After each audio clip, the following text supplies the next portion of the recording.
আবহাওয়ার খবরে চোখ রাখবো। দক্ষিণবঙ্গে আজও গরম, আর রবিবার পর্যন্ত চলবে এই চরম অস্বস্তিকর আবহাওয়া। গরম বেশি থাকবে বাঁকুড়া, পুরুলিয়া, পশ্চিম মেদিনীপুর, পশ্চিম বর্ধমান এবং বীরভূমে। কলকাতা সহ উপকূলের জেলাগুলিতে আর্দ্রতাজনিত অস্বস্তি চরমে পৌঁছবে। কলকাতায় 37 ডিগ্রি, পশ্চিমের জেলায় 40 ডিগ্রি ছুঁতে পারে পারদ। সকালে কলকাতা তাপমাত্রা স্বাভাবিকের তুলনায় বেশি রয়েছে। বাতাসে আপেক্ষিক আর্দ্রতার সর্বোচ্চ পরিমাণ 95%।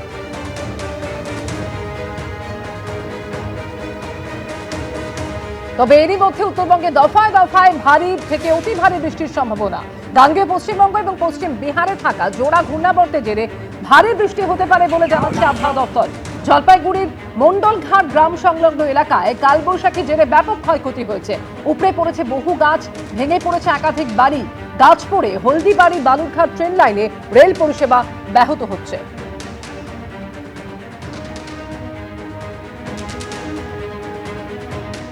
আজ সকাল থেকে আমাদের নজর রয়েছে ফলতার দিকে। ফলতায় আজ পুরো নির্বাচন এবং ফল ঘোষণা হবে 24শে মে অর্থাৎ আগামী রবিবার। ছবি দেখাবো আপনাদের। নির্বাচন চলছে, সকাল 7টা থেকে শুরু হয়েছে নির্বাচনের এই প্রক্রিয়া এবং মানুষ বলছেন যে তারা নির্ভয়ে আজকে ভোট দিতে পারছেন। এত বছর ধরে তারা এই ত্রাসের রাজত্বে বাস করেছেন, যে ত্রাসের রাজত্ব তৈরি করেছিল ফলতা তৃণমূল প্রার্থী জাহাঙ্গীর খান। ভোটের ঠিক 48 ঘন্টা আগে ভোটের ময়দান থেকে নিজেকে সরিয়ে নিয়েছেন জাহাঙ্গীর খান। আর আজ সকাল থেকেই দেখা যাচ্ছে যে কনফিডেন্স বিল্ড আপ করছে কেন্দ্রীয় বাহিনী জওয়ানরা এবং সেই সঙ্গে পুলিশ এবং সেই সঙ্গে নির্বাচন কমিশনের তরফ থেকেও কিন্তু তৎপরতা অবলম্বন করা হয়েছে। ওয়েবকাস্টিং এর মাধ্যমে নজরদারি চলছে এবং আর কি কি ব্যবস্থা নেওয়া হয়েছে যাতে আজকে ফলতার এই পুনর্নির্বাচন একেবারে অবাধ এবং শান্তিপূর্ণভাবে হয়, সেই ছবি তুলে ধরেছেন আমাদের প্রতিনিধি রুমা পাল। সিও দপ্তরের কন্ট্রোল রুম, আর এই কন্ট্রোল রুম থেকেই কিন্তু নজরদারি চলছে সমস্ত বুথে।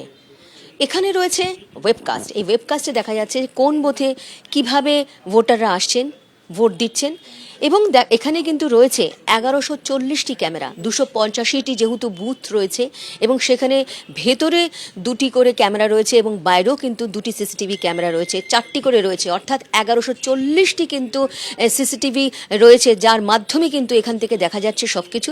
আর ওয়েবকাস্টিংয়ের মাধ্যমে ধরা পড়ছে যে ভোট কিন্তু শান্তিপূর্ণভাবে হচ্ছে এবং ভোট খুব ভালোভাবেই হচ্ছে। জানিয়ে রাখি যে এই ওয়েবকাস্টের মাধ্যমে যখন দ্বিতীয় দফার নির্বাচন হয়েছিল তখন কিন্তু ধরা পড়েছিল এই ফলতাতে কিন্তু যেভাবে ইভিএম ট্যাম্পারিং করা হচ্ছিল, ইভিএম ট্যাম্পারিং এর সমস্ত কিছু তথ্যই কিন্তু ওয়েবকাস্টে ধরা পড়ে এবং তারপরেই কিন্তু সিদ্ধান্ত নেওয়া হয় নির্বাচন কমিশনের তরফ থেকে যে ফ্রেশ পোল হবে এবং ফ্রেশ পোল অর্থাৎ পুনরায় যে ভোট হচ্ছে সেই ভোটের পরিপ্রেক্ষিতে বলা যেতে পারে যে কন্ট্রোল রুম থেকে চলছে পুরোপুরি নজরদারি এবং এই মুহূর্তে শান্তপূর্ণভাবেই ভোট চলছে বলে জানানো হচ্ছে কন্ট্রোল রুম থেকে। ক্যামেরায় অভিজিৎ দত্তর সঙ্গে রুমা পাল, এবিপি আনন্দ, কলকাতা। ওয়েবকাস্টিং এর মাধ্যমে নির্বাচন কমিশন থেকে প্রত্যেকটি বুথের দিকে কিন্তু কড়া নজর রাখা হচ্ছে। সকাল থেকে সুষ্ঠুভাবে এগোচ্ছে এই ভোট গ্রহণ প্রক্রিয়া। তবে ভোটাররা যে অভিযোগটা তারা বারবার করছেন, তারা বাড়ির বাইরে বেরিয়ে এসেছেন, আজকে নির্ভয়ে ভোট দিচ্ছেন, কিন্তু তাদের অভিযোগ যে 15 বছর ধরে ভোটে দিতে পারেননি তারা। নেই কোনো রকম ধমকানি চমকানি ভোট দিতে, তাই লম্বা লাইন ভোটারদের।